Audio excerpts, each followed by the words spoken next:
I'm here with a remarkable new whistleblower who has just come forward. His name is Drake. That's what he's going by. And I contacted him because I have been covering this story about pending mass arrests. You have to understand the scope of what we're talking about here. We're not talking about 10 people, 20 people. We're talking about a systematic, potentially worldwide effort, although most of these conspirators are in the G5 countries, so I've heard. But it's a very widespread effort to effectively give us, as a planet, a massive dose of antibiotics against an infection that has been threatening to almost completely destroy its host. The host being the earth and its people, and the animals and the plants and the trees and everything. So Drake came along on the internet recently. I was sent an email by him announcing that he was going to have some radio shows. But when the email first passed by my desk, I didn't quite catch the impact of what it was saying. Because up until now, the only people who have really been reporting on these pending mass arrests whatsoever have been Benjamin Fulford and myself. And in both cases, we have, together and independently, sets of contacts, some of which are deeply embedded within the Pentagon, who have reported to us that this is very real. In fact, I had heard from an off-the-books source, this is not somebody who's gone public at all, that this had been sparked by 9/11 to a large degree, that many people in the military realized that they were not in the chain of need to know, and that this was not Arabs with box cutters that caused these buildings to fall into their own footprint. If that could happen, if kerosene can melt steel, then every kerosene heater ever built is a massive hazard. But yet they're all sitting there just fine. So something is going on here. People know about it, they're scared of it, and in what I call the sheep effect, they feel that if they keep their head down, then the wolf won't know that he's been spotted, but the sheep who's dumb enough to look up and stare the wolf in the eye is going to make him charge, and that's the one who ends up dying. Well, I'm not afraid of death. Neither is Drake. He's here, and he has put a public face behind something that up until now has sounded like two guys stroking their egos, trying to say something that makes everybody feel good but has no teeth behind it. And now here you are, and I want to hear what you have to say. So why don't you tell us a little about yourself and how you got into all this? Well, what I'd like to do in conjunction with that is let people know what we're not. Okay, great. This will give everybody a better idea as to what's going on. Oh, I'm sorry. One more thing I should point out is that I called you the other night and we spoke for 4 hours and 22 minutes is what the phone said when I hung it up. And I called you jointly with one of my very senior top insiders. So you will now be able to vouch that you spoke to him and how amazing that discussion was.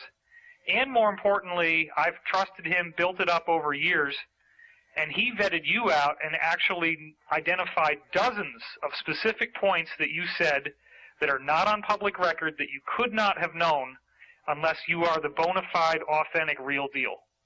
So I want to make that point first. Cool. So some disclaimers you said you have to give us here. What are you not? Yeah, there's a boatload of people who would like to jump on the bandwagon and get whatever they can get in terms of snatching names or name dropping, that sort of thing. They post a website with a certain name and everybody gravitates to it because of this or that. Whether it's selling anything or not doesn't seem to matter. Basically, and I want to make this absolutely clear, there's a thing called nation states. Now, the project we undertook falls under the definition of what a nation state is in terms of sovereignty. However, there is no such thing as nation states. It does not exist. There is nothing by that name from us, okay? Okay. Without affiliation, there's even less. So any of the websites out there that say nation states It's probably somebody trying to either sell a widget or build up their importance, or they got an ego problem, or they want to take issue with what we are about. Now, we do not have a group. There is no group. There are several groups, but no main group. There's no leader. And we don't have a database that we keep on anybody. Most of the people are anonymous in that we do not know exactly all of the people involved in this. Now, primarily what this was a project given to us, and I'll explain the parameters of it in a minute. The process was at first an accident in some ways. The information from me came over a radio show that I complained about. Somebody took notes and tried it, and it worked. And we'll cover a little of that in just a minute. But the only basic thing that we've done is a notification process that was defined by the basis of lawful notification of a nation state, its existence, and proclamation of that to the world. And the idea behind doing this is ultimately for sovereignty and freedom. Exactly. For actual states in the United States as well as for individuals in the United States. Exactly. Okay.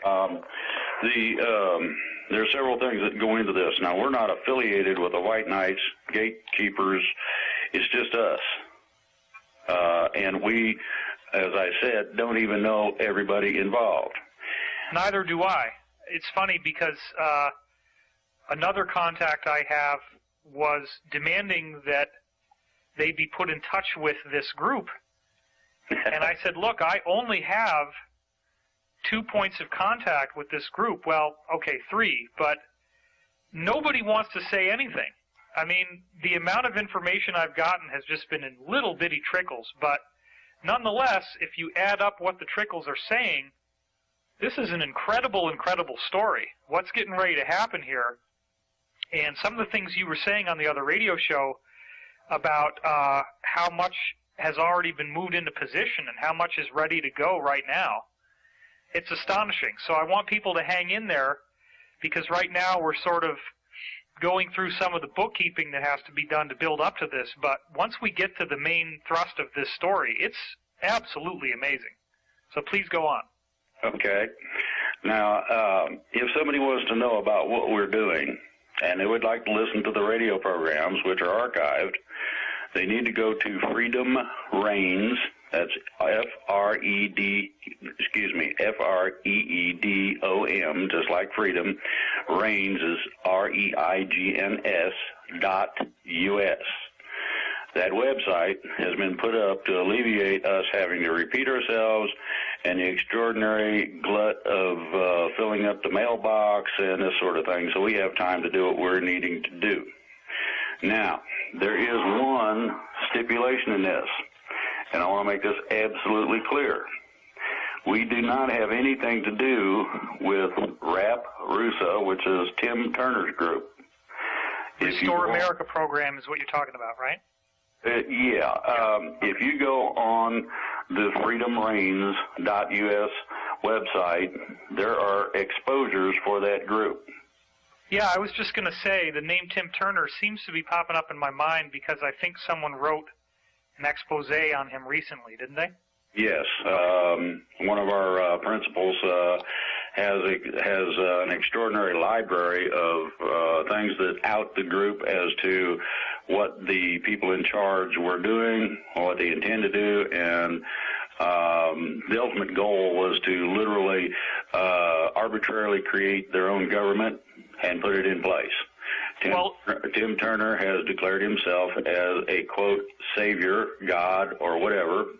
All funds collected in the country were to go to him personally, among other things, and it gets worse from there. I'm not going to get into the details. Well, wouldn't this also serve the function of owning the opposition, flushing out the people that really want to do something, and making them think I'm pretty sure that that's probably what the idea was. Okay. There are several of these types of operations. I call it the cabal. Right, and the only reason why I'm confident that you're not well, one of the main reasons why I'm confident that you are not one of those is I vetted you out with someone who has impeccably proven trust over years of time. And the degree to which we validated you was vast, and it encompassed over 4 hours of discussion. So I do not consider that you are in that group. I have to keep my thinking cap on as you're talking and remember that one of the epidemics we have on the internet right now is people who think that they're smart just because they disagree with every single thing they hear, and they believe that every single thing they hear must be a lie and must be the opposite of the truth. It's very difficult to counteract that because it's a knee-jerk response that people have had due to the extent to which they've been lied to. And I know that you're not lying because, first of all, your words resonate to me as truth, and second of all, I proved that you're telling the truth in a multiplicity of ways in this conversation that we had. So please go on. I thank you for that. Now, sure. I'm going to tell everybody who listens to this or reads it, and I understand it's going to be transcribed, do your own research and homework, please. Go to Freedom, Freedom, Reigns, REIGNS.US. Put it in your search engine, and the website that contacts run through to the group and things that we get, our radio shows, this sort of thing, is all there. If you need further questions, ask the webmaster, and we will see what we can do about supplying an answer to it. Now, basically, this is the prelude to what exactly went on. You want me to go into that now? Well, actually, let's talk about underwater basket weaving. That might be a little more interesting. I have trouble holding my breath that long. No, I mean, this is what we're here for. I've heard from my own sources that there is an absolutely vast amount of incriminating evidence that has been collected that will bring down whatever you want to call them, the New World Order, the Illuminati, etc. You gave me some very specific information about how much of that evidence exists. I don't know whether that was public or not, so I'm not going to say more right now. But you also have given much more specific information publicly than what I've heard privately. And you have fleshed this thing out into a three-dimensional entity that has gone way beyond the point of a speculative what if and into, okay, this is a vast operation. They've been building up to it for a long time. It's extremely clever, and it's extremely intelligent how it's been put together, and it has been calculated for maximum effect and maximum success.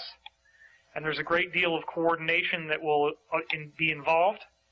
And I think that probably one of the main things that needs to happen, and why they asked you to come forward, is we really need to help the public know that this is not another silly New World Order martial law takeover, which is what obviously certain disinformation outlets are going to try to spin this as once it happens. But this is, in fact, the saving of the planet. And it's the military, as you were saying, not following unlawful orders and actually living up to their oath of enlistment, which says right in the oath that every soldier has to swear to before God that he will defend and protect the United States against all enemies, foreign and domestic. That's the United States Constitution. The Constitution, that's right. You're right about this. I learned how to. I came up above the radar by accident, but nobody else was putting out any of the basis of the plans involved, nor the level at which this is actually coming from. Consequently, I felt it my patriotic duty to at least lay out some of the basics. Now, some detail I cannot go into and won't go into. If we reach a certain level, I'll say, no, we can't talk about that, and we can go on to another subject. But the basis for this is that I learned how to walk point in Vietnam. So shooting at me does not do a lot of good other than to really upset me for the simple fact that in Vietnam, every time we sat down to eat, we'd get shot at. And Scooping your food off the ground ain't no fun, and it's crunchy, among other things. Really does things to me when somebody shoots at me. So that's not something I recommend. Now, my father voluntarily enlisted in the Army Reserve and served our country in Vietnam, and was actually one of the only journalists over there reporting on, among other things, the rock and roll movement in Woodstock. So he was sort of like one of the Good Morning Vietnam people. And he did get PTSD, and I had kind of a rough childhood because, in a way, it was like having a drill sergeant for a father. And that's sort of the aftermath of how Vietnam has impacted me. I just turned 39 years old, and I have every degree of respect and admiration for your service, and I thank you for serving this country. You're very welcome. The basis of this is twofold. Learned how to walk point. Now my goodies are above the radar, so I got put out in the open for two reasons. One, I felt it my patriotic duty to try to inform the people as to what is really going on so that they don't have to listen to a bunch of idiots on the internet spouting off whatever kind of imaginary stuff they come up with. People do not need to listen to those bad dreams. That's primarily what they are. Most of it is propaganda, and most people don't know what the word propaganda means. In Spanish, they put it on trash cans because that's where it goes. So everybody needs to kind of get their heads wrapped around this. Now, I call it fear porn. Yeah, and exactly. I coined that term because I believe that people read this and get addicted to it because it physiologically stimulates you in the same way that sexual material does. It actually makes your heart rate go up, your breathing rate goes up. You get a high off of being terrified. And unfortunately, the powers that were, as I like to call them, have very effectively manipulated that human response so that you have entire outlets of alternative news that, as you just said, have built themselves and have profited extensively off of the undeniably pessimistic view that they keep having. And it's almost impossible to listen to them because they just, when folks like you get on there who have a positive message, you just come against this incredible wall of negativity and fear and just absolute denial that anything good could be coming out of all this stuff that's going on in the world. And I do believe that good people have seen what's going on, and they're rising up, and they're not going to take it anymore. Well, that pretty much sums it up. Now, I'm going to reiterate this again. Do your own research and homework. It's not the responsibility of somebody to teach you the basic English language in order to read a website.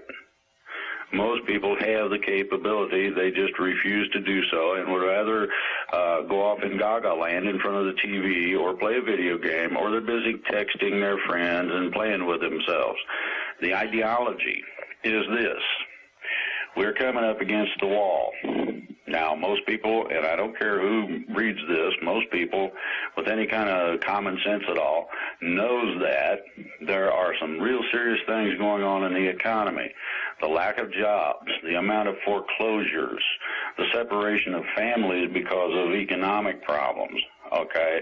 These are some of the basis of the fear that these people who originated live on. Now, I want to lay the basic of how I found this, and it was an accident, quite honestly. Okay. I've been studying and been involved in freedom movements and all that stuff for years. I've tried in every way, shape, or form to get somebody to get up off the couch, put the beer down, get up off the couch, and do a little something. Go talk to the neighbor, anything. And yeah, but what if it's really good beer? Well, yeah, but the problem is you sit on the couch and all you do is you consume the beer and you yak about stuff that doesn't necessarily mean anything. You probably would have a good conversation, but most people are talking, ooh, look at that guy shoot that ball at the hoop or whatever. And I'm going to tell you, that's superficial. That's one of the distractions, just like texting, just like a lot of phone conversation. And the things that do not stay on target. Now, within all this, I've also studied a lot of what's called freedom efforts. This includes freedom philosophers and their type. This man got on a radio show and was spouting off all kind of halfway measures that would primarily and basically get somebody put in jail if they did them. Well, because of my You're saying people grabbing their guns and just, now is it, you got to go out there and start shooting? No, this was even more basic than that. This was like being able to argue a traffic ticket out of court. Oh, right. Real simple stuff. Well, the only problem is that you can get up to 6 months for playing games with the judge if you do not know how to do this. And this guy was leaving out critical information that would guarantee almost that you got the 6 months because you were giving the finger to the judge. You don't. There's some things you do not do. Yeah. So the guy basically had upset me. Now, the basis that goes... Well, you don't want to get a Vietnam vet grumpy. That can be a big problem. Well, yeah, but the deal was this, okay? I needed to know. And everybody had told me you can't do this and you can't do that. Okay, and then you have things like the Texas Freedom School or Freedom School of Texas, I forget which it is, that does have some good information, but it is kind of fragmented. Okay. And some of it is not complete, even though people would like you to think they are. But for $9.95, you can get the book that explains it all just right. Well, I'm not willing to pay for freedom. That's not what it says anywhere about freedom at all, as far as I can find it. So I decided to do my own research and my own homework. And I had looked at this stuff. I tried to get people up off the couch, and that didn't work. So I didn't have much to do except do the research. I started looking at the basis of law, where it comes from. I'm talking about way back in the woods of history. Some of the places I went required me to have anything that I was intending to copy or borrow a copy of electronically approved before they would release it. Mm. Okay, some of this stuff is not for consumption by the general public, and they make sure of that. Well, after 2.5 years, I figured out pretty much basically what everything said, how it was started. Can an ordinary civilian gain access to these documents, or was this because you had some sort of classified access? No, anybody that it depends on whether or not you're as nasty as a junkyard dog and tenacious as a bulldog and refuse to take no for an answer, and you bother somebody until they decide to allow you to do something simply because they don't want to fool with you anymore. I gotcha. That basically does research, and it covers all of it. Those people who won't listen eventually do when you get a hold of them every day. Right. When you send them 50 emails a day, one every minute or something, it bugs them enough. It's like Mom. When you used to want to get something from Mom, if you bug her enough, she'll say, "Consent and good, leave me alone," and that works. Okay, so the song, I believe, was "You Get Your Way by Insisting." Okay, I insisted, so I got the information. I studied this over about 2.5 years, and believe me, it is intricate. It is extraordinary in terms of what it told me was a simplistic, basic way to step outside of the normal controls of what people consider as laws. You have limitations, supposedly, between a citizen of one country and a citizen of another. Those two legally are supposedly separated. That's not quite true. Little things of that nature were what I was after to learn. So I studied this stuff for about 2.5 years, and I finally took a break from it because my head was beginning to hurt. And I decided to, listen to a little radio and play a little card, listen to a little internet radio and play a little cards on the machine. And lo and behold, here comes this friggin' idiot. He's one of these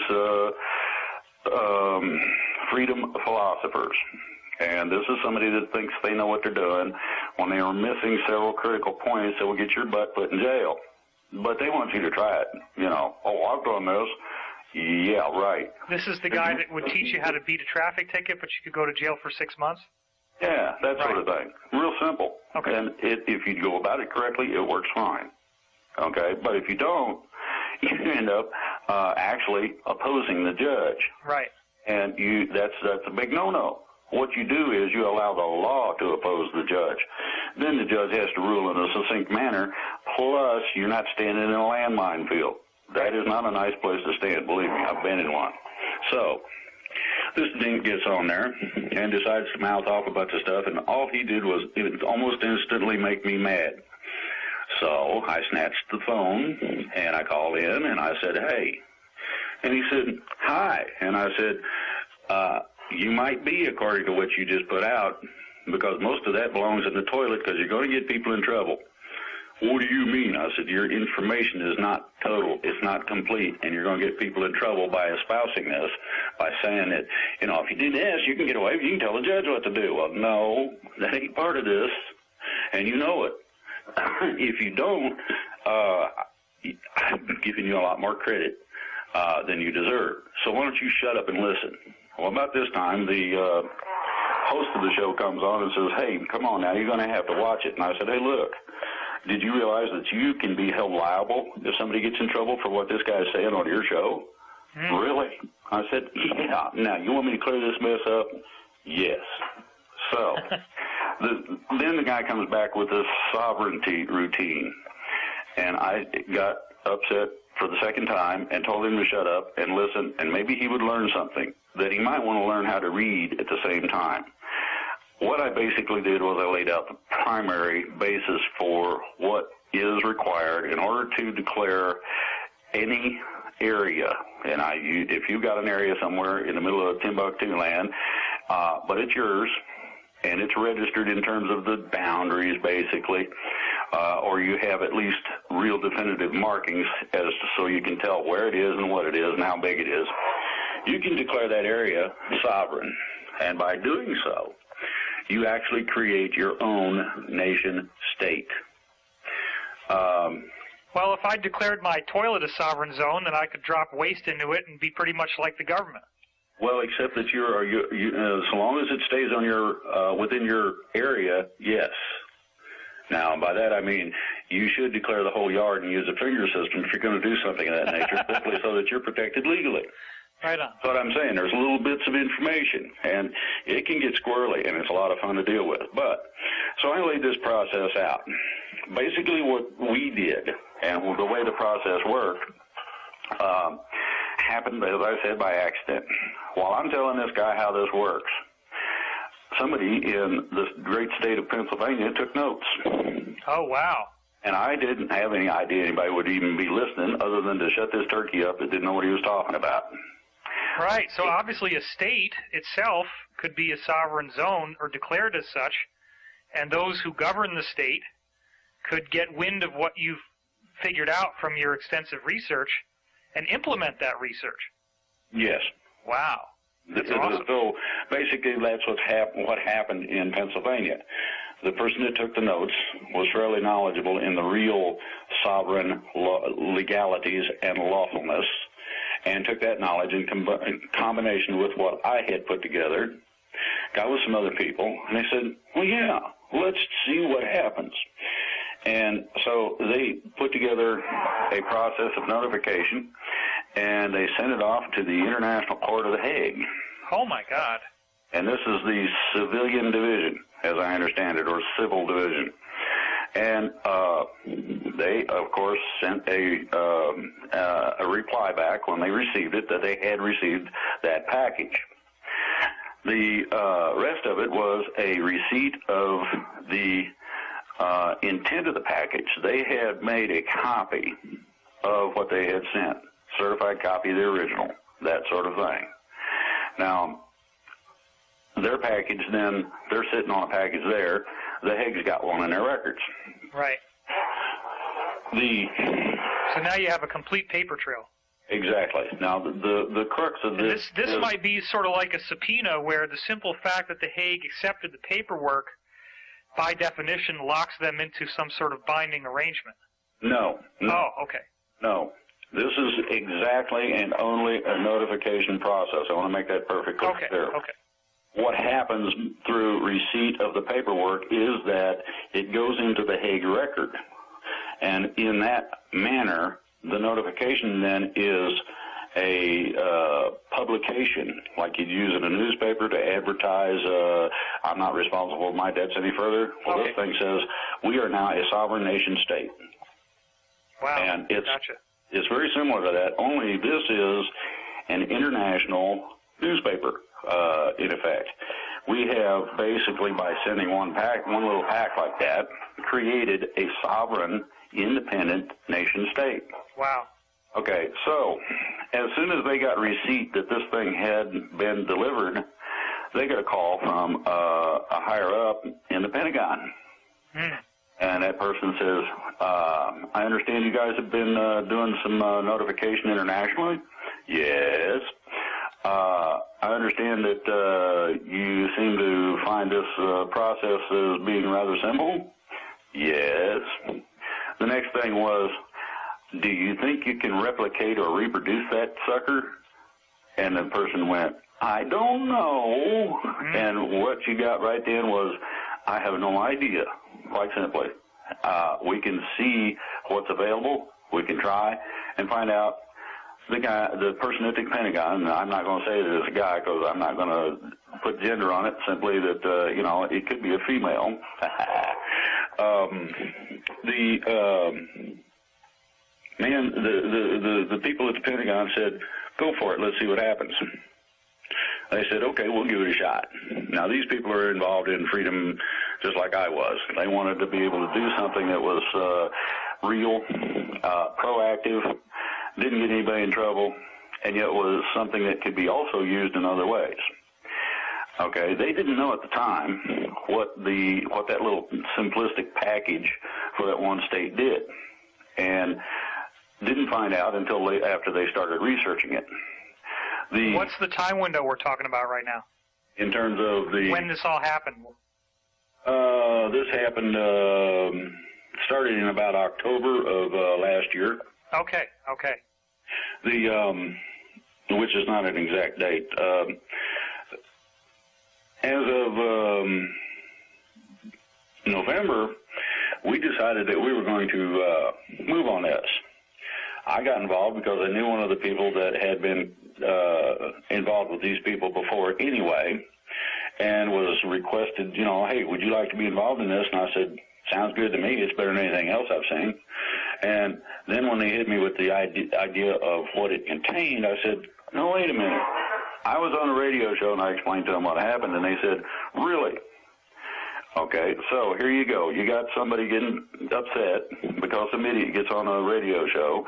He tells them what they can do with themselves and how to do it for real instead of playing games with things.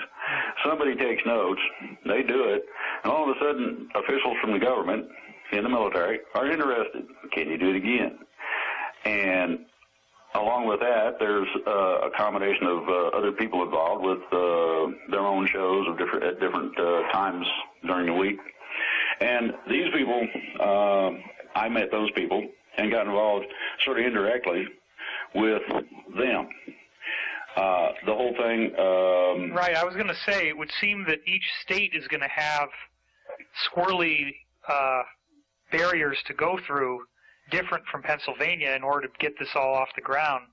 Well, it depends on whether or not you're part of the original 13 colonies, and or whether or not your constitution is de jure, which is lawful by common law, or de facto, which is the corporate government. There's a difference. Okay, gotcha.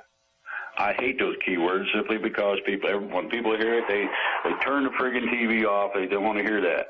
Well, I'm sorry, but you do need to pay attention to the difference. Right. At any rate, so we start boogieing with this.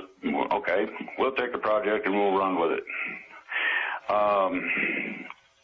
We were able to receive notice on about the end of February of this year that the whole package of a majority of the states had been received by The Hague.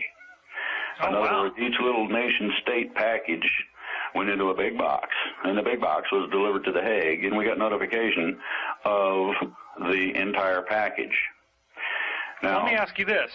Yes. If the military in its oath to defend the Constitution of the United States against domestic enemies, gets word of a civilian-based initiative which demonstrates that the states wish to have their sovereignty returned to them, doesn't that legally give them the right to move forward on this and enforce the will of the majority of the states?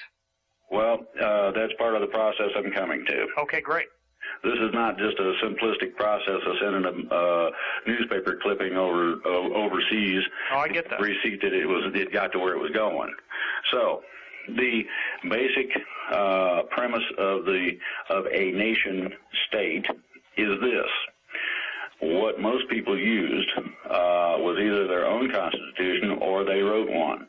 It had to agree with the 1787 United States Constitution to include the 13th, and I mean the original 13th Amendment, where certain people are not allowed to hold foreign offices here in the States. The Bill of Rights, the Articles of Confederation, and that real cool document called the Declaration of Independence. By declaring our sovereignty and our disengagement, or our effort to remove ourselves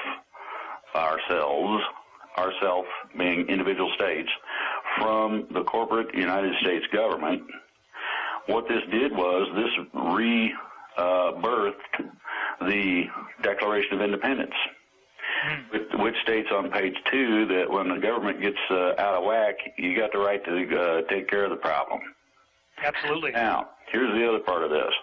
The manner and format of using those documents, the original founding documents, in conjunction with a meeting by representative residents of a state, gives those people the right to make the declaration.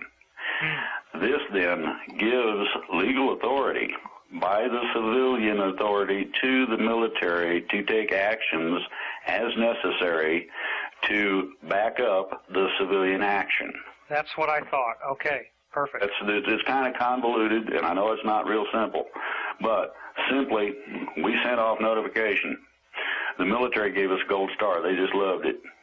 Okay. Now, I'm assuming that just so people get clear on this, you're not talking about just a group of ordinary folks who are like surfing the net and listening to truth radio. These are actually people who have some degree of influence in these states that you were networking with. No. As a matter of fact, some of them are not very well educated. And I'm going to make this perfectly clear. You don't need influence in order to take certain actions. I see.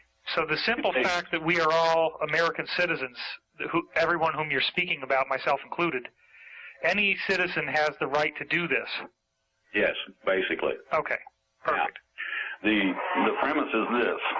In terms of declaring your state as free of the United States government, and I'm talking about the corporate government and all of its affiliates, what happens is that each state becomes, according to the notification process, its own sovereign nation. So this is where the nation states handle comes from. I see. It's just a plurality of what individual states did. You have to have a certain number of people who reside in each state in order to accomplish the process. It's not difficult. We do have backup and assistance for that if somebody has problems. So in our effort, we got not only a majority of the states, enough of the majority of the states to have a cushion in case there was some problem with some of the paperwork, along with a fair group of Indian nations who also submitted paperwork in such a fashion that the basis is this. The United States has been set free from the corporate government, literally, on a lawful basis, as recognized internationally. Well, I can hear the howling laughter of skeptics who are already stroking their egos and saying, oh, sure, he can say whatever he wants, but if it ever even made it up to the Supreme Court, they would just knock it down, just like they appointed Bush in the whole election debacle between Bush and Gore. Not exactly. Okay. As I stated, I went back to the origins of law. And the origins of law come from the origins of law as written on cuneiform tablets by the ancient Sumerians. Mm. The tablet that I was privileged to get a copy of comes from somewhere in the neighborhood of 11,000 BC. Wow. Okay, from that tablet, you got ecclesiastic law. From ecclesiastic law, you got canon law. From the combination of ecclesiastic and canon law, you have all of your statutes and regulations that are considered law under common law. And now, this underlies... common law was developed basically in England so that the poor serf, and this is the hired hand that works the land and tries to feed his family and make money for the boss, right, would have some form of protection in case the some dude they were working for decided to go crazy and kick him off the land. He could object. That's where common law comes in. The basis and premise of common law is simple. It contains two basic things. One is no injured party and no property damage, and it's property of any kind, no crime. Just that simple. This is the basis for much of the legal documentation that we used. It's also some of the basis for which we used the process. Now, the neat thing about this is that the manner of the process steps outside of both ecclesiastic-based law and canon law.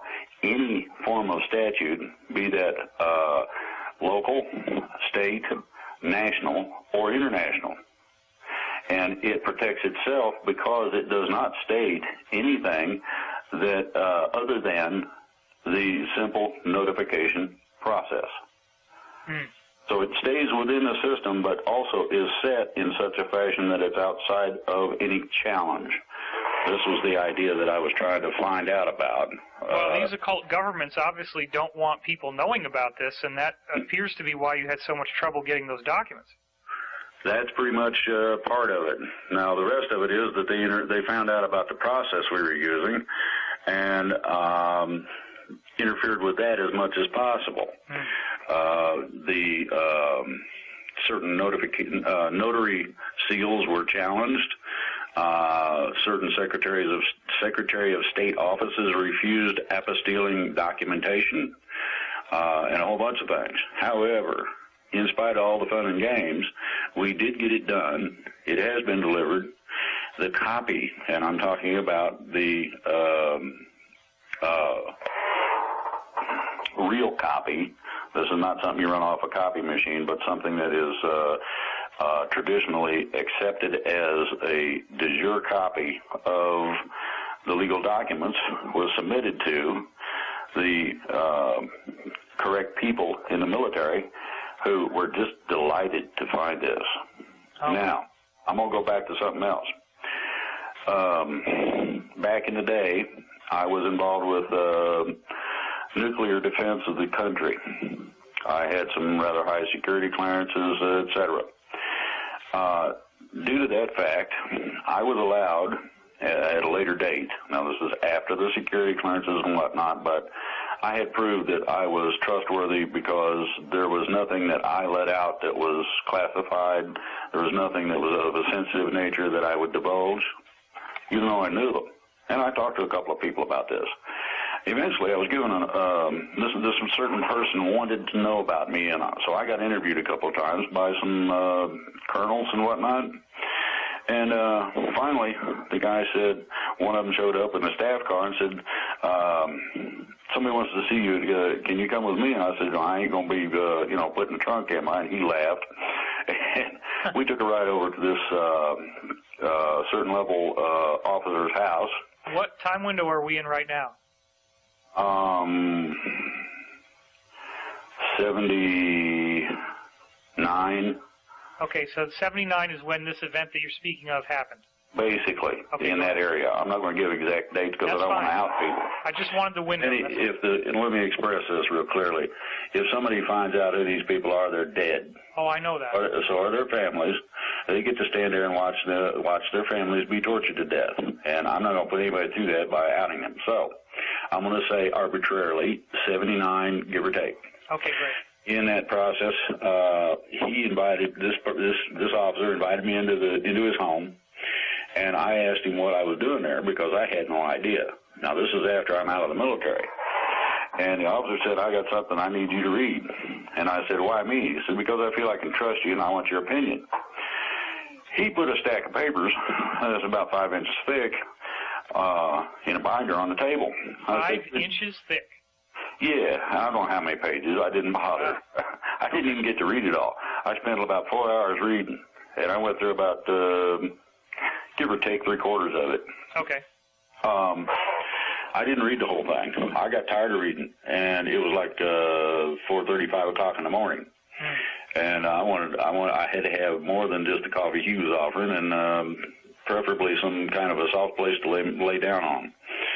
So I told him, I said, well, what is it? What kind of opinion do you want? He said, what do you think of it? I said, well, it says the plan. I said, where'd this come from?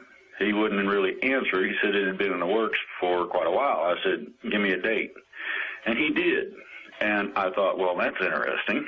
I said, so in other words, certain people took issue with what was going on at the time, figured that the ship of state was going to head in the wrong direction, and decided to start putting this plan together so that you guys would have some form of guidance in terms of what the general outcomes would be. He said, exactly. I said, I like what I read. You might have told this story a lot. You didn't say anything about what the document says. I'm assuming this is something about rescuing America from these Illuminati people? Well, primarily it was generally at the beginning the ship of state was screwing up badly. Okay. And to keep it from sinking, they actually implemented a general plan real quick. That was probably the first inch or so of the documentation. In such a manner that the people in the military could cause influence to happen to people outside the military who had the capability of changing some simple things. Well, it must have been frustrating to see Watergate come and go, but then basically after a little slap on the wrist, it's all business as usual. Well, you have to realize what was really going on.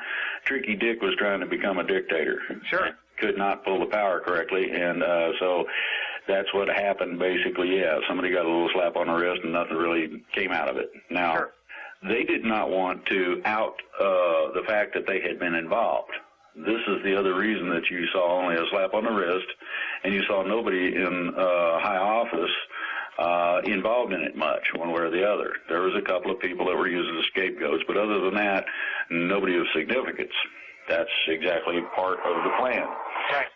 Okay, however, they could put these people in a real sticky situation with a lot of pressure if at any time they decided they didn't want to comply with the next portion of the plan, which starts after about an inch of this. So you're going through these things one at a time. And as this is going, you're also increasing the scope of the plan. Now, the plan basically started with the idea of a military coup. I'm not going to lie to you. They were that fed up at that point, and they felt endangered enough at that point that they actually considered it, and each and every last person involved signed a pseudonym name. It's a code name. Each one of them's got one. That they disagreed with the idea. That is not the way to go because it disagrees with the basis or premise of posse comitatus, that the military does not have authority over the civilian population and are not to engage them. So there was enough old-timers that disagreed that convinced everybody that was not cool, so they decided no. And so over the years, this plan built up. And it got more convoluted. It got more complicated. It got. And this is all in the 5-inch document you saw in '79. Yeah. Okay. And in '79, they didn't really know which way things were going to go because if you remember from about 75 on, after the fall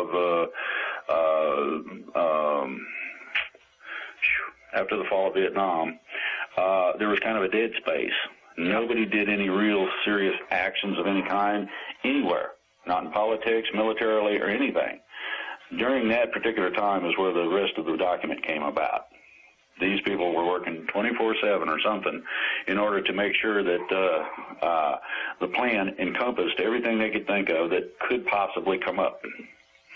Okay, it's been added to, I guarantee you that, but the dead zone lasted until about 85, 86, when things started happening again. People were taking definitive action.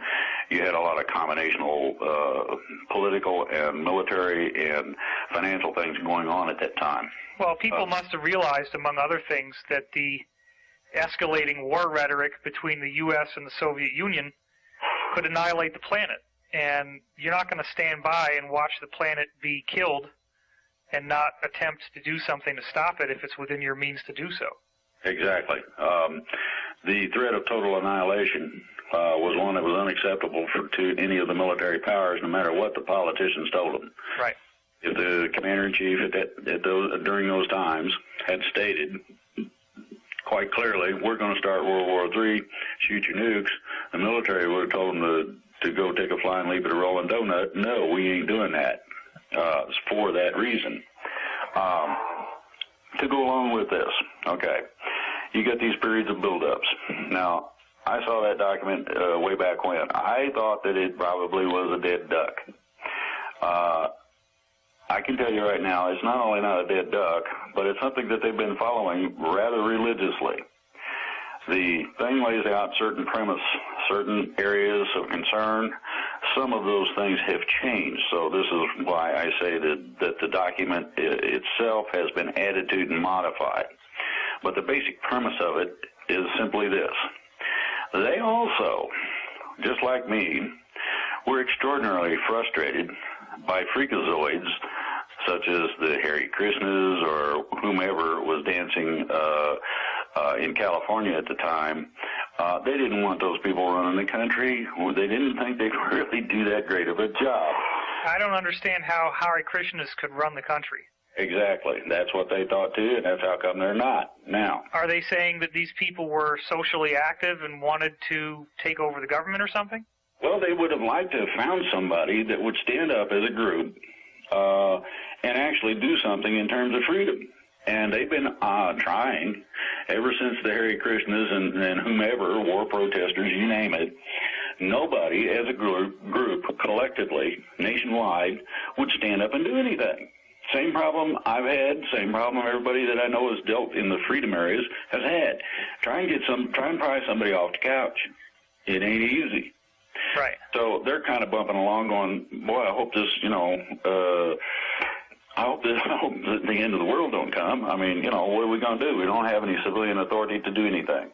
Well, and the amount of secrecy that would have to be observed in order to preserve this plan is vast. I mean, yes. One weak link in the chain and the whole damn load falls and breaks apart.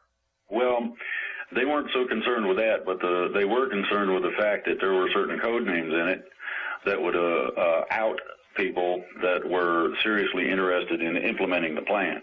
Right. The plan was simple. The military was willing to back, with civilian authority, a resurrection of what we started out with originally in terms of government.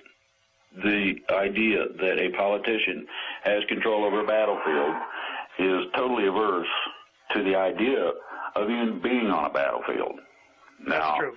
My recommendation to them was to quietly sneak up, would take some Navy SEALs or somebody that's really good, and pick one of them politicians that's got a big mouth and snatch that doe. Put him on the battlefield, not necessarily in danger, but get him close enough so that it becomes a personal deal. And then abscond with him again, put him back, and I'll guarantee you there'll be a whole bunch of attitude changes. Well, they wouldn't do it. That was my suggestion a long time ago. Anyway, so we're bumping along with this. I've tried everything I could. I've had a combination of contacts and whatnot. I've had a combination of political dealings in conjunction with a whole lot of people. I'm sorry. Let me just take one moment here to try to track this in terms of timeline. You were presented. You can't get an exact timeline because that will expose people. I understand, but I just want to give a very vague overview. So you encountered this 5-inch monster document in '79. Basically, in that area. You mentioned that you still had contact with this insider network circa '86. Yeah. So these people stayed in some degree of contact with you and continued to spitball about what group you could actually contact that would be able to back you on this, and you kept coming up short because none of these groups were sufficient in terms of the motive and the intent to actually carry through with this plan. Well, not only that, but you couldn't get, there was no national grouping of any kind.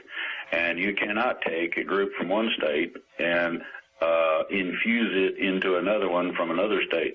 All they want to do is argue about who's in charge or whatever. And it is a righteous mess trying to do so. And it doesn't matter what group it is. And believe me, I used to get lists. Here, try these guys. Here's some more. You know, I must have gone through, I don't know, I'd say a few thousand groups. Somebody have a website on the internet, I'd contact them. I tried everything that I could think of. I tried being nasty. I tried actually putting pictures of politicians out visiting whorehouses. You name it. I tried it, and I didn't even get the politician to get mad. I mean, he wouldn't address it because he didn't have to. You know, that's just somebody, some idiot, and he probably made the picture up. So we're bumping along. I'm bumping along, and I'm beginning to get tired of it. And quite honestly, I was at the point of quitting. I just, I got my gun. Hopefully, I'm still able to shoot it if they decide to break down the front door. I was giving up.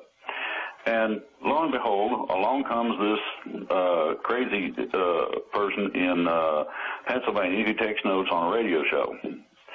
And this was back mid of last year, give or take. Actually, probably around May, June area, that I got on that radio show. These people took notes, and all of a sudden they did it. And then all of a sudden, they contact some of the people that I'm in contact with. I'm just kind of playing around, seeing what's out there. And they say, hey, we got a possible project. I said, what's that? They explained it to me. I said, no, wait a minute. I put that out over a radio show just not too long ago. And, well, somebody not only took notes, but they did it. I said, you're kidding me. You mean somebody got off the couch? Yes. Okay. Wow. So after all those years, it's just incredible. Well, so over the period of time, from about the 20th of February this year, since that date, we have had a free country. Now, the plan is this. The military will back, and believe me, you got to have the military involved. Whether you like it or not doesn't make a difference. Now, there's a difference. You do have good guys and bad guys no matter where you go. There are more good guys than there are bad guys in the military. I have found very few that are actually really evil, even in the bad guys. Some of them ain't too cool to be around, but most of them are pretty great people. I fully support, as a veteran, I fully support our troops, period. So does everybody in this movement. I would say that people join the military to pledge their lives to defend and protect the Constitution and the people. Yeah, exactly. And they're not out there to enhance the lifestyles and comfort of the rich and famous. Or those who don't wish to be famous, but who are oligarchs who basically are living off of everyone else. Yes. That's not what they did it for. And everybody, if all you have to do is watch a few of these Illuminati propaganda films to realize that if you do work for these people, they will stab you in the back almost as a law of nature. So anybody who thinks that working with them is a good move, Wait until what happens when you're no longer useful, and see how quickly they'll torture and kill you and everyone you care about. Well, nobody is immune from that. It's even actually worse than that. The onion that makes up what we're talking about has basically 4 levels to it. The outer level was notified at the same day that our package landed in the international court that they were no longer under their protection. Over a period of a few months, there's been several thousand resignations, house arrests. There's been tons of banks closed or closed for a couple days and reopened. You name it. Now, this is not just bankers. This is also financiers, your exchange people, oh, yeah. sort of thing. I cover it on my website. There's 358 resignations documented by somebody going under the anonymous name American Kabuki. And there's a link for every single one of them, and they're all in chronological order. And this includes on February 29th, the resignation of James Murdoch, Rupert Murdoch's son, from the executive chairman position of News International Corporation, which is Fox. Yeah, that's basically called a protection move. He was not. It wasn't a question of his protection as much as it was in terms of them protecting him, as much as it was his own protection, because he didn't have that much to do in terms of the illegalities that Dad pulled. Right. So he's not all that bad one way or the other in comparison to some of them. But to get to the deeper grain of what you're saying, if I'm hearing you correctly, I'm getting that you had this package delivered to The Hague, and that was the critical moment in which those on the inside were aware that these mass arrests that have been planned ever since the 5-inch document you saw in 1979 could actually move forward by the will of the civilians in terms of common law going back to the Code of Hammurabi and 11,000-year-old documents. Exactly. Okay, great. What this did was, when they received it and it got past their agents who work at The Hague, what it did was they knew that it had arrived because that person was made aware. There was nothing they could do about it. So consequently, their protection evaporated. This is like steam on a hot highway, and the sun comes out, and poof, it's gone. Okay, well, there's thousands of resignations in Europe to date.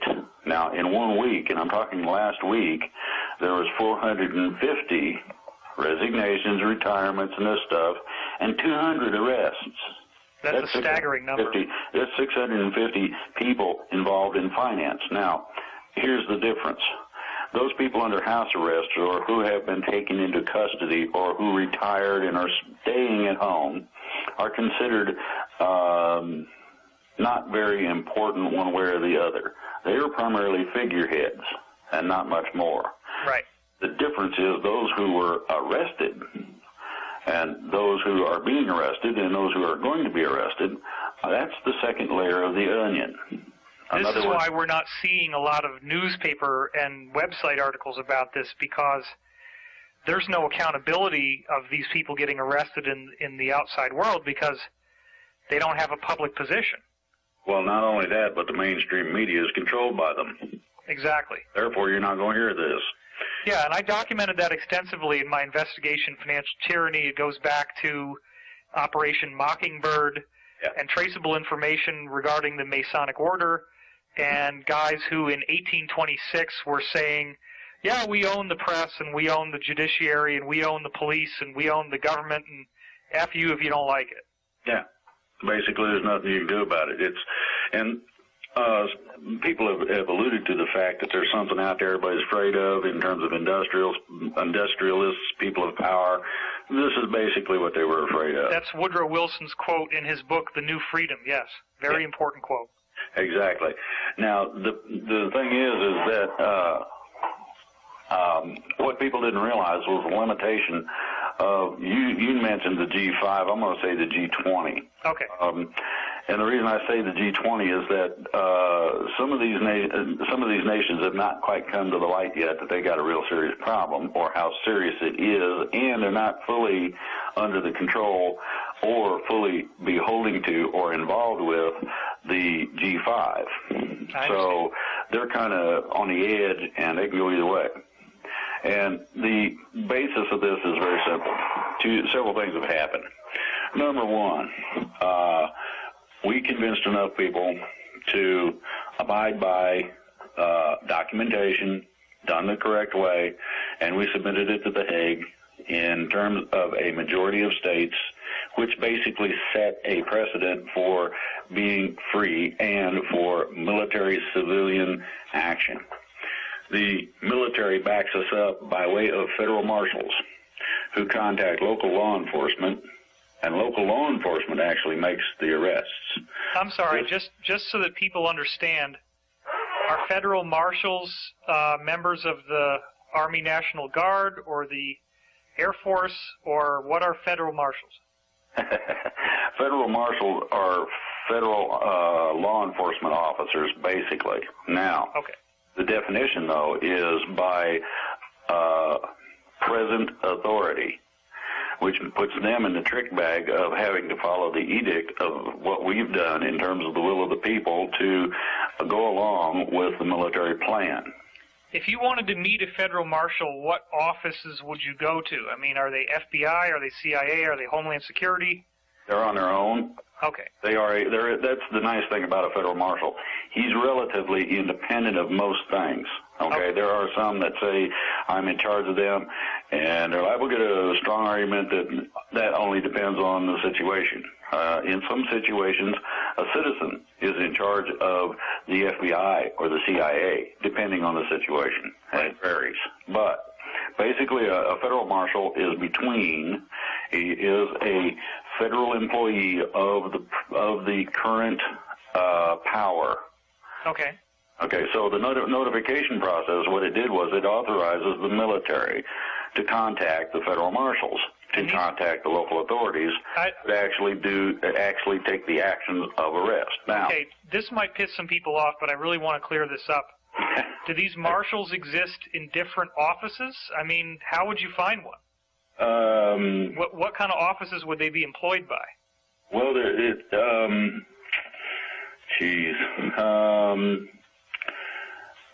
National Security Administration would probably be the end office if you wanted to really look them up in that relationship. Okay. Because they are primarily tasked in such a way that a federal marshal can go across a border when the border is common to the country he comes from. So you could go from, say, Arizona or New Mexico into Mexico if need be, and you would have law enforcement authority there. Would these marshals potentially be employed in a police station? Would they be at the police station? No, they have their own offices, federal marshals' offices. There's a variety of them. Okay. They have a combination of different duties. I don't mean to sound like an idiot. I'm cautious to make sure that people don't think that you invented the term federal marshal and that it's just some guy on the internet reading websites and, oh, yeah, I'm a marshal, and here's the little badge that I made. Yeah, I bought one of those yesterday down at the dollar store. I understand what you're saying. This is real. These guys are federally employed. Well, you've heard of federal air marshals. Yeah, they're on the airplane. He is a federal marshal. He just simply is on air duty. Okay. That's all the difference is. It is. And these guys, there's a lot of these guys out there. They're very well trained. They're very knowledgeable. And they're not ordinarily professional. And they're not soldiers. No, that's the neat part about this. They're in between the civilian and the military. Right. Okay, now, you've got those three entities, the military, federal marshal, and local law enforcement. What our paperwork did was to give the military civilian authority to contact the federal marshals, to contact local law enforcement, and have a big party for all these arrests. Wow. This does not include any military coup, does not include any military action, and it does not include martial law. None of that is going to happen. what is going to happen, you will see federal marshals backing up local law enforcement, taking people into custody, and there may be a stand of troops in case they need extra bodies to snatch somebody that decides to run, or there's a whole bunch of people in a building, and they didn't know that there was 7,000 of them in there. You're going to need extra hands in order to incarcerate all these people, put them on the bus, and send them wherever they need to go. So this is the military will act in a backup fashion in some ways. Does that violate posse comitatus? No, because the military is not acting as a police force directly. They're assisting a police action. Exactly. Okay, got it. And the police action is one of control of and or prevention of rioting or general civil disobedience that would call for a police situation. These are all, you have to look all this stuff up. A regular protest of citizenry basically can be met with general police force, but when the people that called out the National Guard on several occasions during things that were a problem have found that they acted illegally, and they were told don't ever do that again. There were a lot of people who were informed that this is a no-no and this is okay and don't you cross that line. Sure. Okay, so you've got these three entities. Now, back to the plan. The plan stipulates several things. One, you're not going to have police state. You're not going to have the military in control. It's not martial law. And they're not going to come in the house and snatch you up. That ain't happening. What's happening is this. The intent and purpose of this plan was to minimize the chaos involved in the action. Now, when you arrest several thousand people in a city, it's going to create a little bit of a hubbub. People are going to see the military. They're going to see a lot of policemen doing the job. And this will be on video. I mean, you're going to have CNN and all the local news people. Everybody's going to have some kind of video of this stuff. And I assume these policemen will probably be in riot gear, which will have black uniforms and scary-looking stuff. Maybe. It depends on whether or not they expect problems with who they're dealing with. Generally, no, because it's not a riot situation. Okay. It could turn that way. They'll bring the gear. I mean, it'll be in the trunk most likely.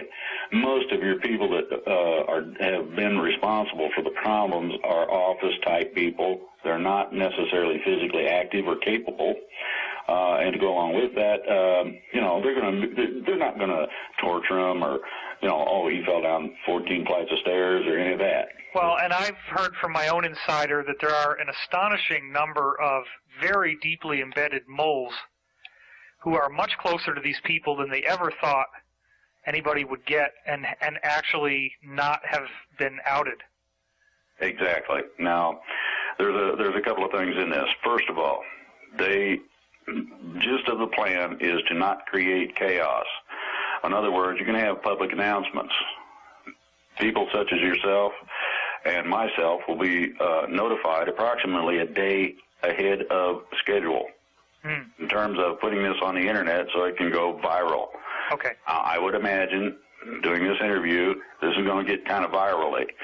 Well, very much so. Some of my videos have millions of views, and this will be distributed throughout hundreds, if not thousands, of different blogs and reposted. And if we let people know that there's going to be a one-day window of notification, you can absolutely guarantee that there will be a massive tidal wave of publicity once this moment arrives. Well, that moment arrives when we are given the green light to notify our people, the ones that we have contact with. At that point, then, it is to go viral on the internet, and we're to try to access as much mainstream media, be that AM radio or whatever, doesn't matter, but it's as much as we can. Now, I would imagine that the oligarchs, who are the bad guys, are going to be hearing this and saying to people and getting them to listen to this, getting their soldiers and their mercenaries to listen to this and say, you got to get these SOBs because they're trying to overthrow the government. No. what we are doing in terms of the action that's going to be taken, and I'm not talking about us or our actions. Our actions are only a part of the plan. The plan basically is to arrest these people. No destruction, no firefights, no gunplay, or any kind of violence if possible.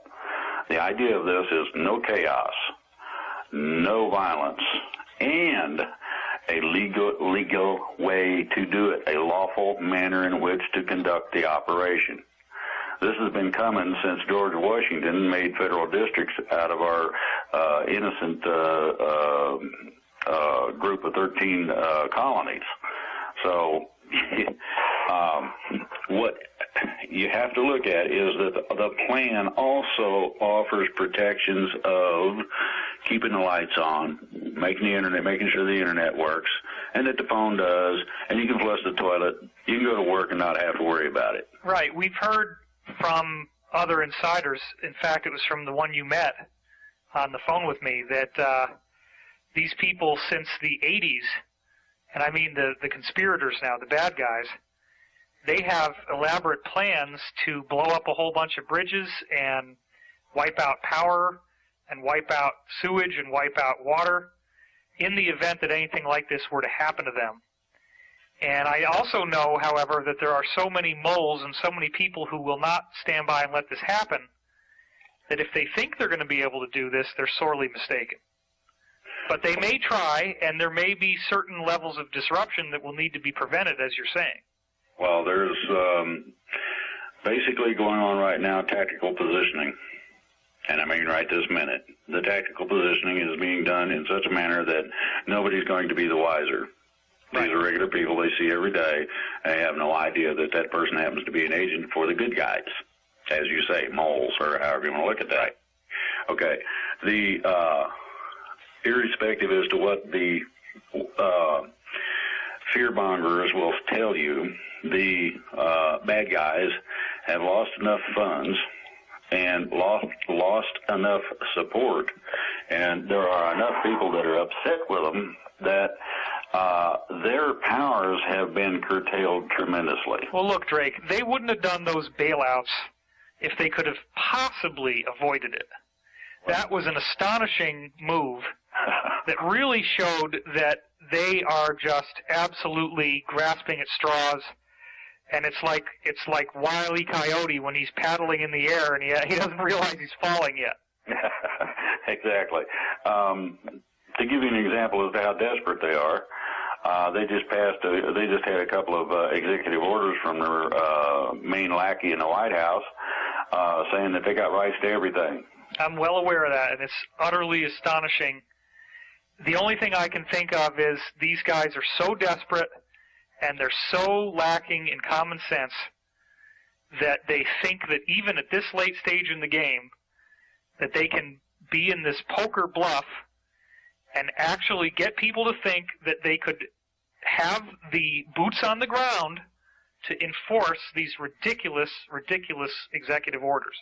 Well, then you've got the NDAA, which didn't help. Now, basically, as you're saying, the idea is to foster fear within the freedom movement and primarily within the citizenry. Well, it's working very well. Well, I'm glad to see people stand up and start taking these things to task, at least. Yeah. That shows that there are some people out there that do have some guts.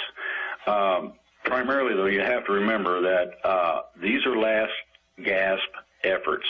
The only thing they've got left is, at this point, mostly control of the press, and they're losing their grips on that, as well as this sort of shake the bush to see if the rabbit comes out. Well, and as I was saying, you have to have people to hold the guns. Well, I addressed, anybody who wants to listen to it, I addressed the troops. That's active duty, reserve, retired, and disabled. That is, again, on the website, freedomreigns.us. And the basic thing that I have heard from active duty troops is that they have two things that concern them. The first one is if they disobey orders, it doesn't matter whether it's lawful or not, that they're going to be kicked out of the military. Well, there ain't any jobs out there, and if these guys ain't got skills, they're screwed, and they realize this, so they're a little bit fearful of that. The other part is that if somebody decides to declare martial law, 90% of them, give or take, are going to go AWOL, and they're taking their equipment with them and going home. Now, 90%. Well, somewhere between 80 and 90% are saying, no, that ain't happening. We're not going to go after somebody's grandma with a combat weapon. That's stupid, okay? That's ridiculous. Well, what you have to remember is that there's a difference between lawful and unlawful orders or directives.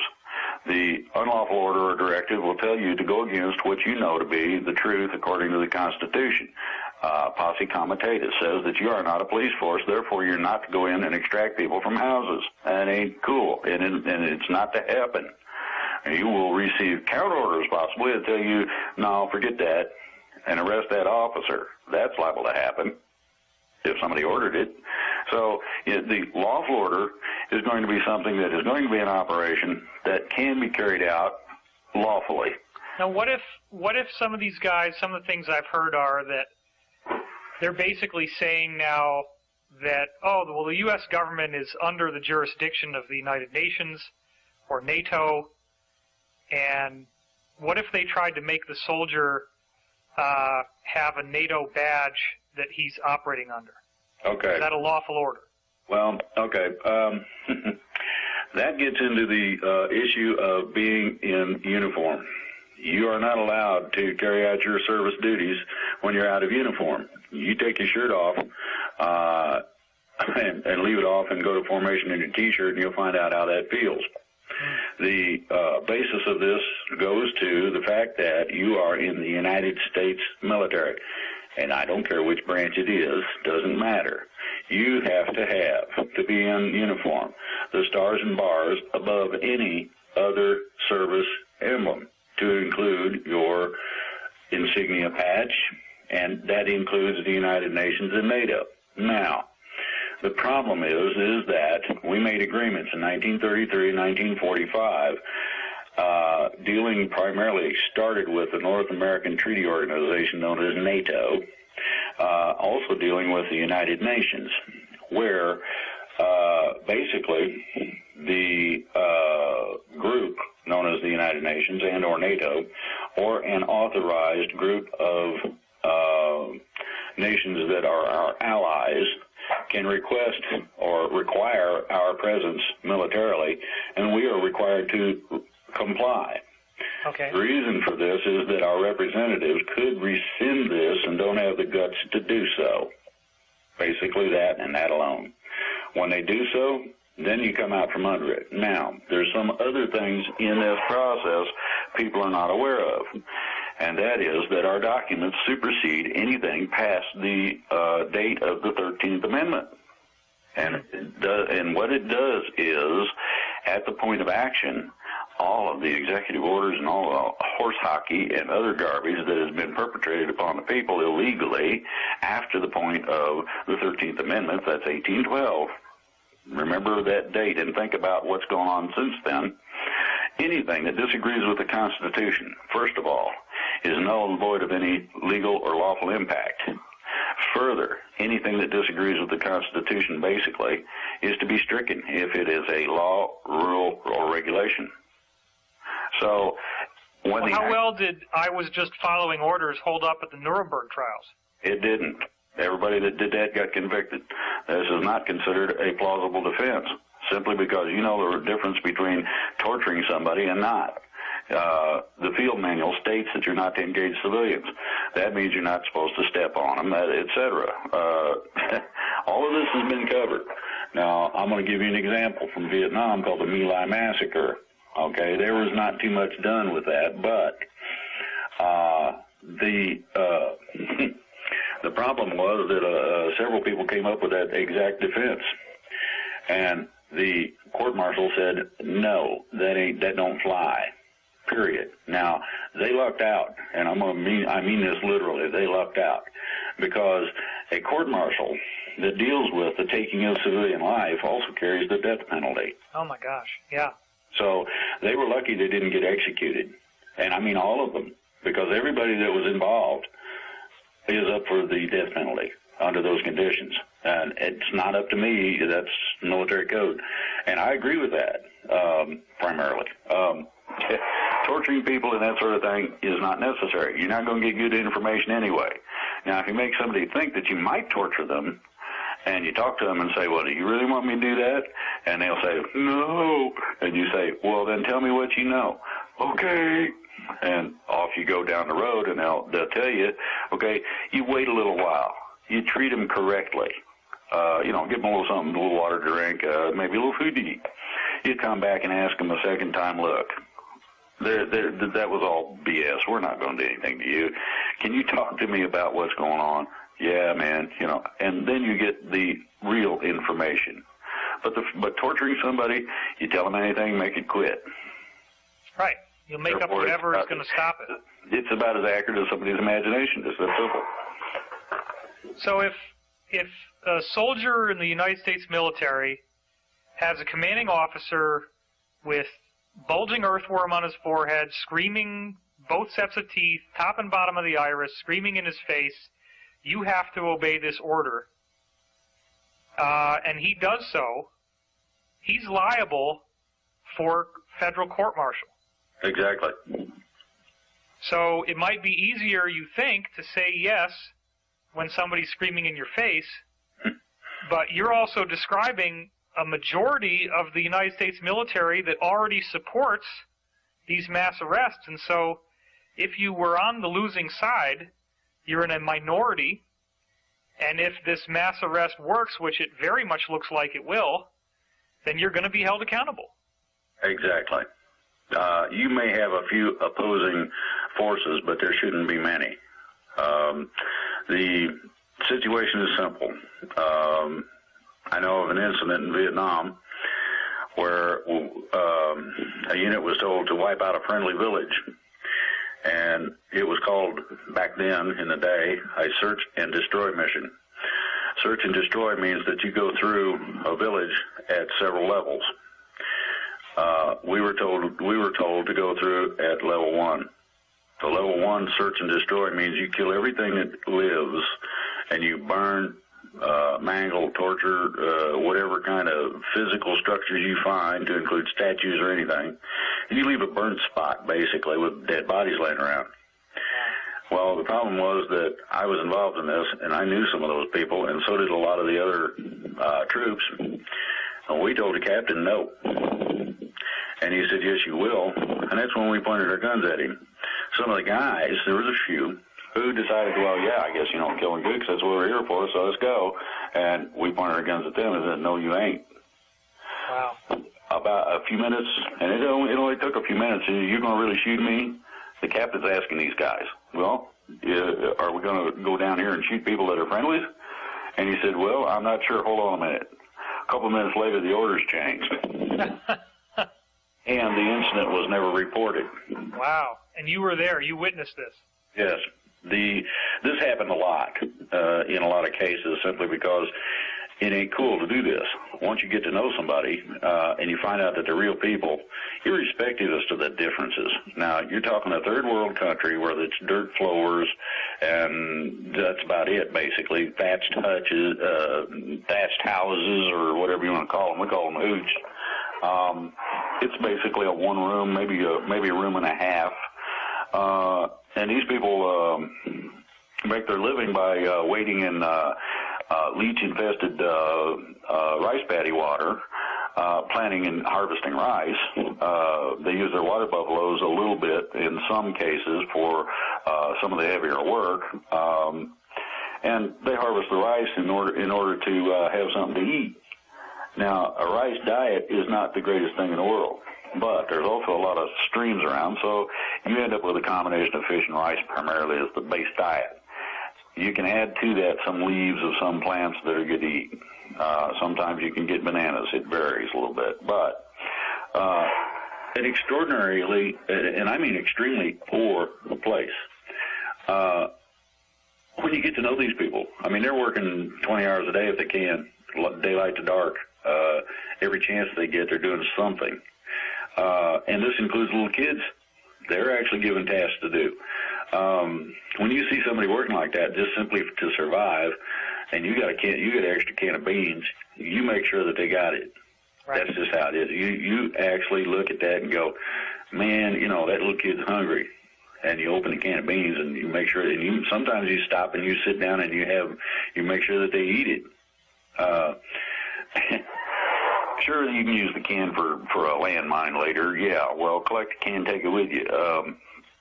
But you see people that are you know, little kids that are bony. I mean, their bones are sticking out because they didn't have enough to eat.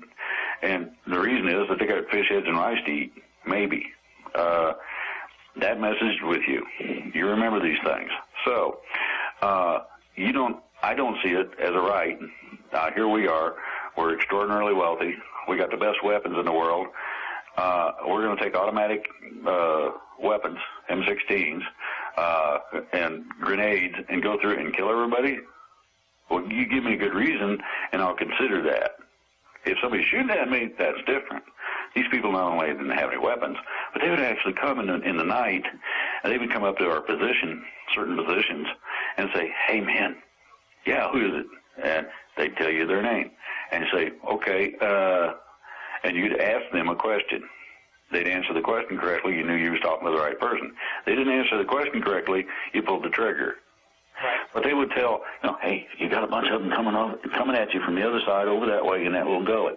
And 9 times out of 10, it was correct. And this one little village, and these villages were all over, friendly villages, and we made sure they had plenty to eat. We made sure any kind of needs they had were taken care of. We gave them medical care, you name it. I mean, this was an asset to us because unless you've been in the jungle, or another example would be in the sand, unless you've been in a condition of that nature, you got no clue. So this was my reason for wanting to abscond with a politician, bring him over and run him through a couple of ice patties, get him a couple of good sets of leeches going on his butt, and put him back. Give him some kind of first-hand taste. And these people you're describing are the ones that you were given the Category 1 seek and destroy orders against. Yes, and we told them no. Most of the people in our unit knew for a fact that these were friendlies. We had dealt with them. They'd invite us in and would feed us when they didn't have any food hardly. I mean, what was the reasoning? Did you guys try to understand why they would want this done? I mean, what could possibly... Never did find out the reason for the order. The orders were arbitrary in a lot of cases. Right. There's a book about Vietnam called The Bright and Shining Lie, and I suggest everybody get a hold of a copy of it, and it will give you a good idea as to what kind of a mess that was. Now, what we're dealing with here is something a little different. A lot of people say, ooh, insurrectionist. No, because you're not trying to infiltrate a government and take it over. You're not an invader. You're not trying to bring a bunch of people in, unlike certain people in certain agencies that like to play games with guns across the border down south. Unlike those people, you're not trying to do any of that. It's not illegal because it's a notification process only. But it does give the military the authority, in terms of civilian authority, under the Constitution, to take action according to the betterment of our way of life. This restores the American dream of mom and apple pie, being able to be peaceful and not have to worry about a whole lot of things. Well, I would assume that the majority of retired personnel from the military, active personnel from the military, special forces, black operations guys, that most of the people who are hearing this are going to realize that if something like this starts to happen, they want to be involved. But right now, they're feeling like they've been given the mushroom treatment. They're sitting in the dark being fed a lot of BS. And let's assume that most of these people want to get involved. They want to know what to do once the time comes. What do you tell them? Look at it in terms of following the constitutional premise of lawful order. A lawful order will not put you into a police situation. It does not call for roadblocks. It does not call for martial law. It does not in any way interfere directly with the civilian population and its operation. What a lawful order does is it allows you to stay out of those areas in such a fashion that you can carry out whatever duty it is. And it could be any kind of a thing. It could be playing war games or whatever, maneuvers. You might go down and assist somebody with logs. You never know. It could be strictly a preparedness or ready training thing. Well, we got to get these guys ready, see how quick they can get their gear, put them in the truck, take them over here, and can you hump up over that hill? How long does that take? These kinds of things are lawful orders. If there were to be an invasion, and I understand that that's been offered and turned down, the difference between that is you're going to have people trying to come across the border for the strict purpose of taking you out. That's different. The other part of this was I was requested to contact as many of the underground as I could, to include militias, to include freedom groups, to include the people by themselves that just happen to have a gun, or kind of like me, too much hillbilly, too red over the neck, and I got too many guns and live in the woods. The premise for my contacting those people was to tell them to get ready, because this is coming. It's not going to be stopped, and it's coming a lot sooner than people think. And the other part of it is, don't, under any circumstances, engage our military. That's not what this is about. You find out from them, what's up? Oh, we're just going down here. Okay. Sometimes some of these people will be contacted to assist them. In other words, this is going to be an all-out effort in this country, and it's going to take a lot of people. There are a considerable number who need to be removed from office or their responsibilities and contained, retained, and arrested. Now, my understanding is they're planning to populate the FEMA camps with all these dinks, and I feel that's appropriate. They build them for us. Now they go take a camping trip in them. Karma is a bitch. Yeah, so I'm looking at that. Okay, afterwards, doing this is not, to me, as extraordinarily anxietal as a lot of people would think. I'm not as concerned with this part of it as I am what comes after. There's going to be some interruption. In other words, you need to get some extra toilet paper and a few extra canned goods, and I'm talking about have enough for, say, a month or two. And that should basically cover the lapse in time. Not all the trucks are going to be running, so there's grocery that gets cleaned out when everybody thinks that the world's gone mad, or like they do during a hurricane. Right. Then, if it doesn't get resupplied, what are you going to do? Well, this is why we got extra food. This is why a lot of people up here do. This is why people up here raise their own gardens. Simply, you can stuff and you put it up.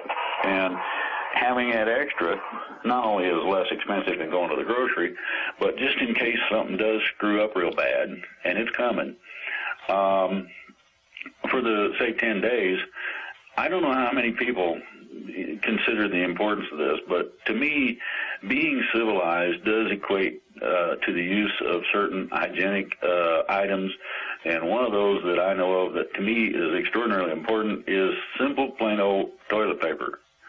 It might behoove people to think about not being able to go down to the grocery when you run out and get some more. And I'm going to tell you, newspaper doesn't make it. It's hard on certain things that you don't want to rough up. Well, very simply, you have to think in terms of what do you use, okay, and what do you use commonly, and what are the convenience items that might not be part of a shipment that does make it through, okay, or does get to you, it's not considered a survival level item. Well, toilet paper, simple tissues for your nose, sanitary napkins for ladies.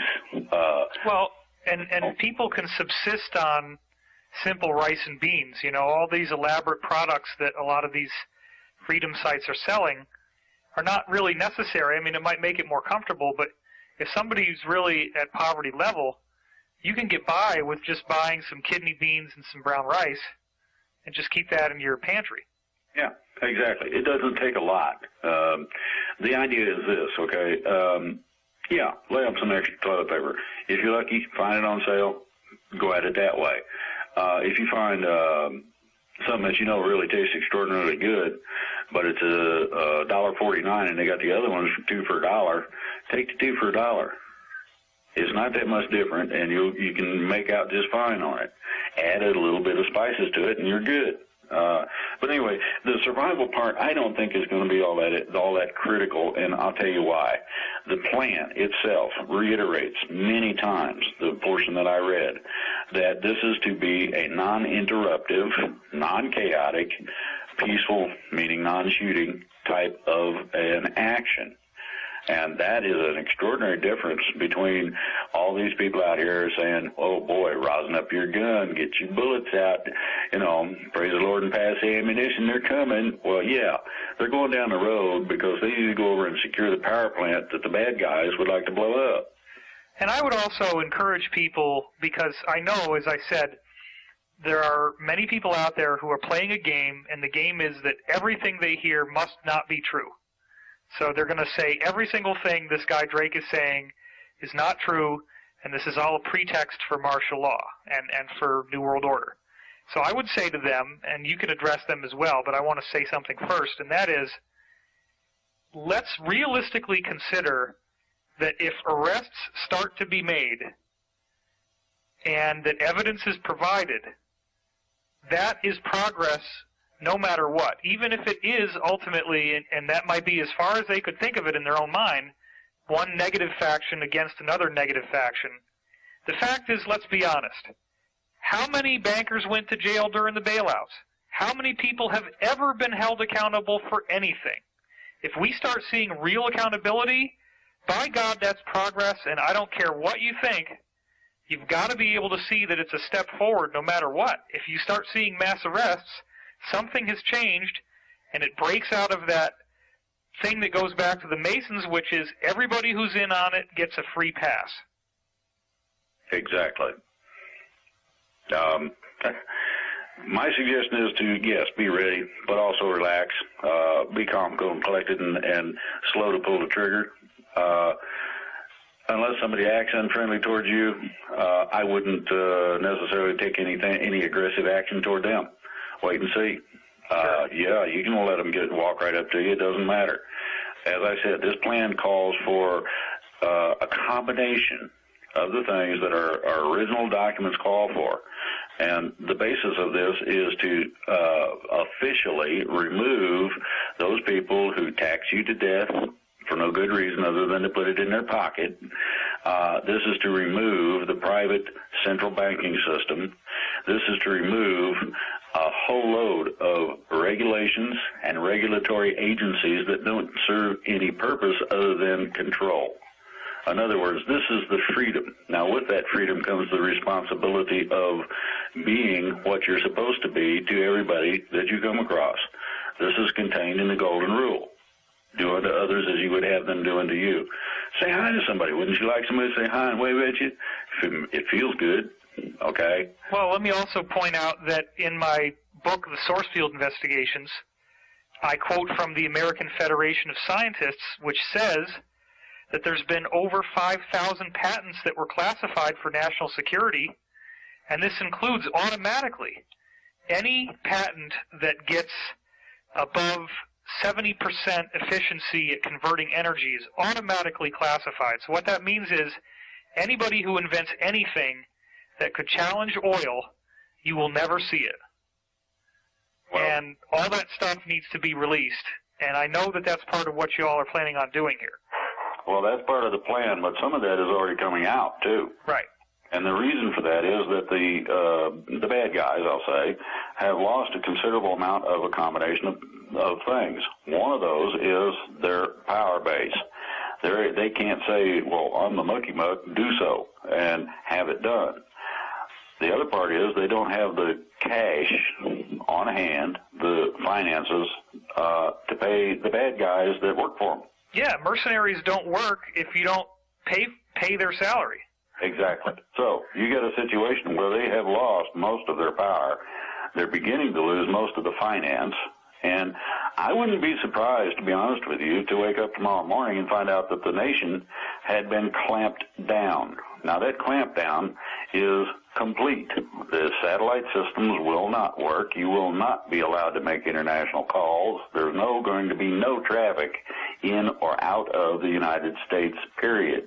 Now, hang on, Drake, because you said that it would be a court-martialing offense and unlawful orders if any soldiers would block roads. And now you're saying that air traffic is going to be blocked. How do those two things line up? Hold on and listen. Okay. This is a neat one. The closure, of our national borders does come under the military auspices of control. They are allowed to do so in the event of extraordinary circumstances. This extraordinary circumstance deals with the freedom of our country. And the crooks who would take every last dime in this country with them when they decided to run for the hills.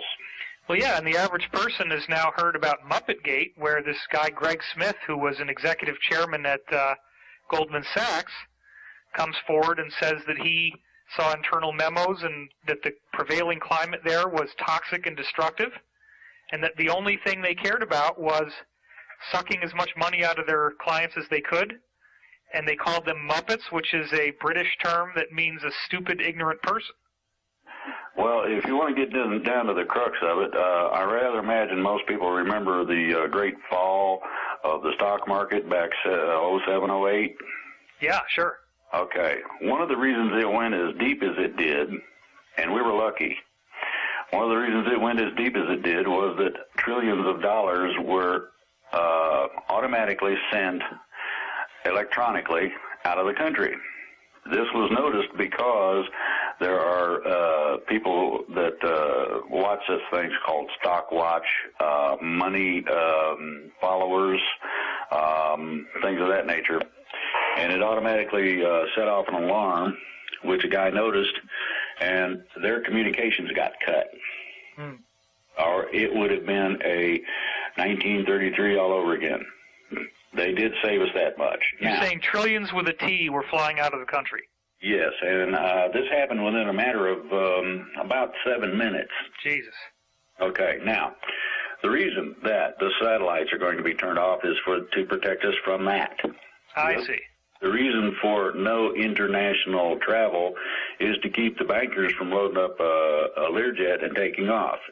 If they do so, they will be shot down. This is going to be a complete total clampdown for a period of 72 hours, if need be. Now, it should take about 24 hours for the sweep necessary, mass arrest and all this stuff. Secondary sweep will probably take another 5 or 6 to make sure they got all the records necessary to convict these people. The other part of this is that there are certain areas that are sensitive that may contain explosive charges of varying kinds in order to blow up a record. You've seen a lot of these in movies lately where they blow things up and there's big balls of fire. Well, absolutely. That sort of explosive takes out records like you wouldn't believe. Okay, so in order to protect against that, this is the reason, for the closure. Now, this is a limited operation. At the time that they know that it is cleared, that the military portion of the action has been culminated, then, and I say military, the military backs the federal marshals who use the local police, etc. Okay. After that action is taken, we are going to have about a day's time to make sure that this goes viral on the internet. Hey, guess what? Look at this. And there will be some video supplied, as I understand it. I didn't know about this until just the other day. Well, I may be talking out of school here, but I think you're underestimating it when you say the word some. I have been informed that there are DVDs upon DVDs worth of productions, some of which involve some very famous names that people will immediately recognize narrating these productions. And these productions will be apparently airing on television, nothing else, for 5 days running. and it's going to be wall to wall, and they're going to just be educating people about everything they need to know. That's what I heard. There's another aspect to this. Okay. They're going to have what's called a specific education channel. That channel is going to run specifics as to the origins of these guys, the manner in which they accomplished what they did, and how the bad guys got in charge, basically. The DVDs you're talking about are similar, but this is a direct education thing, I understand. It could be, now, and it's not going to be limited to 5 days. This is going to run for several months, because what it's going to do is out this, in terms of the bad guys and their structure, how they took over and how to prevent it. After that, then, you get into what's called county projects, which lead to state projects, which leads to national projects. You're going to have enough people vacated from office that there's going to be an extraordinary immediate need for people who can step up temporarily, now I'm going to make this clear, temporarily to fill offices so that we can keep the function of the structure we have, basically. That way you don't have a train wreck, so to speak, in terms of the economy. You don't have everything going in the toilet all at once, or services interrupted, etc. So you're going to have some people appointed temporarily, and it will be specifically stated temporarily. Now, as I understand it, at the end of the 72-hour period, if it takes that long, it may not take that long, at the end of the period of time necessary, 72 hours or less, the public announcement will be made from the press room at the White House. That's according to the plan. The plan has become fluid a little bit because there's been some different things go on that weren't even available in terms of materials, in terms of the types of things that are available now, back when the plan was originally written or basically completed. So it is basically something that is totally awesome. To be a part of something that deals with the rebirth of a country. I feel like I ought to have a musket and some kind of funny-looking hat, and be running around the woods hollering Yahoo! I'm thrilled by this, and the whole reason why I wanted to conduct this interview was specifically to talk to you as you have all of a sudden popped out publicly and backed up something that I was almost the only person talking about. But I do want to make it clear that despite the fact that there's all this hate about me on the internet, and I am primarily a guy who writes about UFOs, the reason why I was trusted with this information is very simple. I'm not anonymous. It's my real name. I'm out there. I'm brave enough to talk about this stuff and risk whatever could come my way. And all it takes is for people to step up and do that. I happen to do that. So I'm sorry if people wanted somebody else, but this is what you got. I'm the one that they told, and now you've come forward, and I really appreciate that. I also want to just kick in here one very important point, and that is that if you go back to the origin of the Illuminati, which was revealed when documents from the original group founded by Adam Weishaupt in Bavaria were seized after an Illuminati henchman was struck by lightning on his horse, and then the Bavarian government officials found these Illuminati charter documents in his breast pocket of his blazer. It was from that point onward, in a series of other arrests that have happened since then, that they found that one of the key areas that these people want to control and completely dominate is science. And so in my book, Source Field Investigations, I have presented information regarding the truth of science and the truth that has been suppressed. It's very important to understand that human health does not require the products of the pharmaceutical companies. There is an aspect of human health that is related to consciousness. There is an aspect of human health that is related to good diet.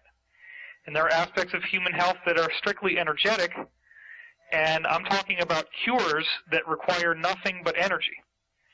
And that energy, believe it or not, can be harnessed by building a pyramid, and it appears that the ancients who did this were much more knowledgeable than we gave them credit for. And so my point in bringing this up is that The scientific suppression is vast, and it includes a variety of information about the idea that our DNA, its primary function is to store photons. There's about 1,000 photons per DNA molecule, and when you have an area of your body that's sick, it loses those photons, and your DNA doesn't have those photons in them anymore. That's how you can measure where sickness is. A guy by the name of Dr. Fritz Albert Popp studied cancer and found that the only commonality between carcinogens is that they scramble light that comes in at 380 nanometer wavelengths, which is ultraviolet. What does that mean? That means ultimately that since cancer is cells running out of control in your body, the ultraviolet light that's stored by your DNA, which would break out when he broke open a DNA molecule, by the way, that light is being stored to send control messages to the cell that tells it to stop reproducing. Now, this is one of a vast variety of things that all leads into my main point, which is that it appears that we are going through some sort of evolutionary stimulus to the energetic portion of our DNA. And this is not a random speculation. This is actually based, for example, on the work of Dr. John Hawkes, an anthropologist from University of Wisconsin, who has studied the last 5,000 years of mummies and grave sites that he could dig up and analyze the DNA, and he's concluded that our DNA has changed structurally by a whopping 7% in the last 5,000 years. That means that human evolution has already rapidly sped up on a genetic measurable level. You can trace it in the DNA, and in the last 100 years, there's also something called the Flynn effect, which is that IQ scores have had to be readjusted every decade because people keep getting smarter and smarter and smarter. And so all of this leads back to ancient knowledge about the times that we're now in, which was inherited by these Illuminati New World Order people. And I make a very compelling case that they are well aware of these ancient cycles. They know that the cycles end in 2012. They believed that this would result in some sort of catastrophic earth change, which is a misunderstanding. I want to make that point very clear if I bring this up at all. That is that the origins of these ancient prophecies can be traced back to two ancient civilizations, one of which was in Antarctica, which we call Atlantis, the other of which was in what's now Siberia. The Earth's position did shift at that time, but according to a variety of credible threads of evidence that I've tied together, it was actually the result of nuclear weapons being used. People don't realize that the Earth was home to very advanced civilizations that lost their technology because 90-95% of beachfront property, which is where everybody wanted to live, was inundated. But these people had very advanced knowledge, and that knowledge was passed down from the Siberian strain to Iran in the form of Zoroastrianism, to India in the form of Hinduism, and on into Europe. So you got to go back to Zoroastrian and Hindu prophecy. What did they say about what was going to happen in the times that we're now in? Because everything else, and this includes Hebrew prophecy, Christian prophecy, Islamic prophecy, you name it, they all trace back to these original seed teachings. When you read the original seed teachings, the Zoroastrians say that we're going to go into a period they call Phrosokererti, which is where time changes. Something very intrinsic happens that changes the nature of our reality. So you got to go back to Zoroastrian and Hindu prophecy. What did they say about what was going to happen in the times that we're now in? Because everything else, and this includes Hebrew prophecy, Christian prophecy, Islamic prophecy, you name it, they all trace back to these original seed teachings. When you read the original seed teachings, the Zoroastrians say that we're going to go into a period they call Phrosokererti, which is where time changes. Something very intrinsic happens that changes the nature of our reality. And it's always been a mystery as to what exactly do they mean by that. Same thing with Egyptian prophecy. Same thing with ancient Greek prophecy that they inherited. It all keeps going back to, the Hindus said this too, the coming of a golden age. It's been